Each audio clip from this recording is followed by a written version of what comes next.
Welcome to the channel and welcome to episode 15 of my Lotus Esprit diary, as I try to get the Esprit ready for to go back to the project shop to have the engine put in. There's a number of sort of tasks I've got to do on the interior and in the engine bay. So in this video I'm trying to sort out the seats. Both seats were torn slightly, and they're even worse when I got the seats out of the car, and it's been bugging me since I bought it, so it's something I've been able to tackle whilst the car is off the road. So while the weather's a bit rubbish outside, I thought I'd tackle these seats. There's a lot of kind of wear on the sides where they come down against the sills, which isn't visible, but I do want to cover those up. And there's also just a small tear, well, a tear on this one. This is the passenger seat, and a bigger one on the driver one that I do want to repair. I also need to do something about the runners, because they, whilst they are working, they are looking rather rusty, and they do seize from time to time. So I'm going to take those off and see what I can do to clean those up and make them work a bit better. So to take these off, we seem to have two 13mm bolts on that end and one here at this end. So to get those out.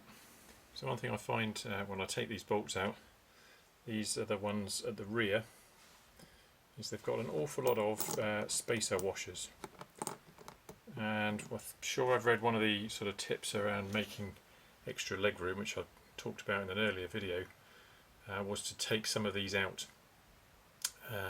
So I may well try the seats without any of those spacers in.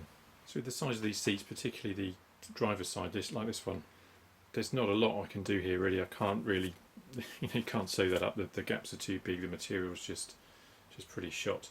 So what I'm going to do actually is to get some like a piece of faux leather or vinyl and just try and neatly sew that across that particular side, and also on the side of the passenger one, although that's not quite as bad. But what I do need to do on the visible part is to kind of put a line of stitching in there. I'm going to try a ladder stitch. I had to go just on this bit here. This bit was coming away from the seam, and it's visible, but it's it's good enough for now. Given the costs of the engine rebuild, I don't think I can stretch to a complete retrim just yet. So I'll sew that line up in a moment, and then once the vinyl comes that I've ordered, that should be a reasonable colour match to that, I'll put a piece of it across here. Try and do that as neatly as I can, and also on the side of the passenger seat.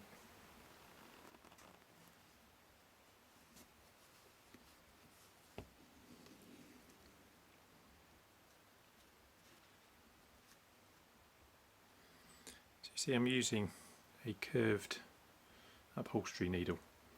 Now in theory that makes it easy to get in and under, to do that movement, but it's actually harder to push it around, particularly when you're getting a big chunk of fabric to go through. But we'll see how we get on.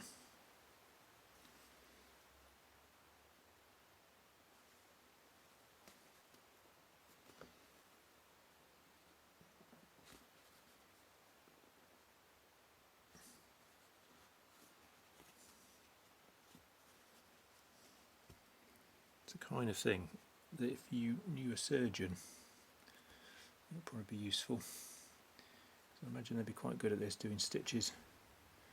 So this is ladder stitch, is very similar, I guess, to how they might suture up a wound. I don't know, maybe it's completely different. It just feels like I'm putting stitches in to close up the wound. Yeah, it's quite hard to push through where there's already stitching. But the idea of this stitch is that it's almost hidden once you're done. But who knows, it's not quite enough material. I don't want to tug too hard because the material is quite brittle or fragile. So let's just pull straight out of the material, that one.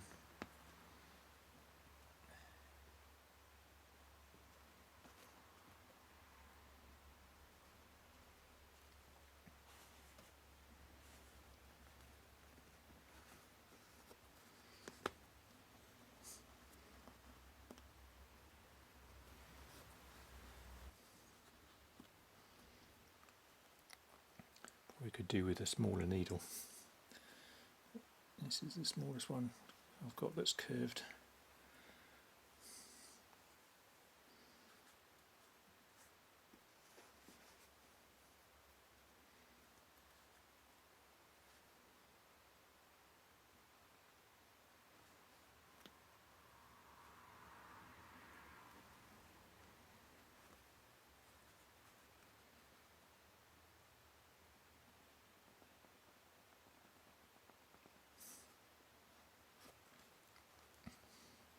Thankfully I've yet to curve it up into the bottom of my thumb, which is good. Although maybe I shouldn't speak too soon. But that's actually kind of working. Just a bit hard work.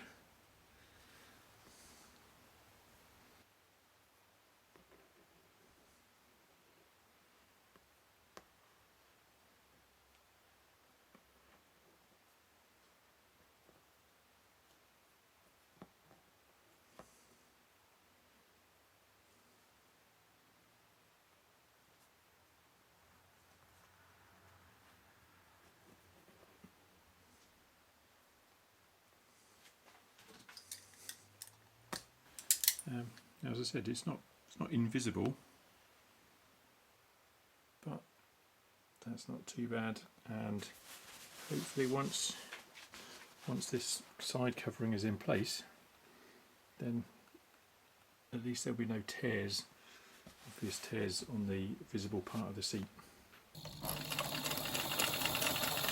So I found some upholstery vinyl that was about the same colour as the material on the seats, and cut out 2 panels and thought, well, they're going to need a bit of an edging, going to need a bit of a hem.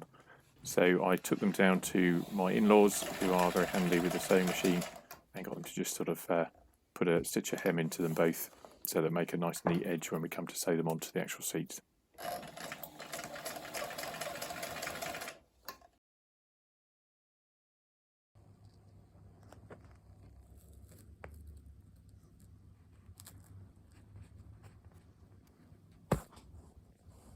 Now, once again, the sewing wasn't particularly easy, even harder through the vinyl than it was through just the fabric.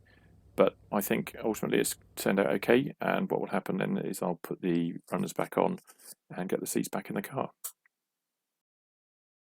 Well, I'm glad to have got that job done. Still more to do, as I said before, on the engine bay. We've got a lot of prep to do there before the engine can go back in. And also I've got a couple of visits coming up to the project shop themselves to just review the project and see how things are going on, particularly around the engine rebuild. So please join me on those. Look out for those. They'll be coming in the next couple of weeks, hopefully before Christmas. If you'd like to follow the journey, please subscribe to this channel. Tell people that you know if they're interested in Lotus Esprit to subscribe. It's not the only thing I do. I've got reviews of other cars now and again as well. Anyway, I look forward to seeing you next time. Thanks for watching. Bye-bye.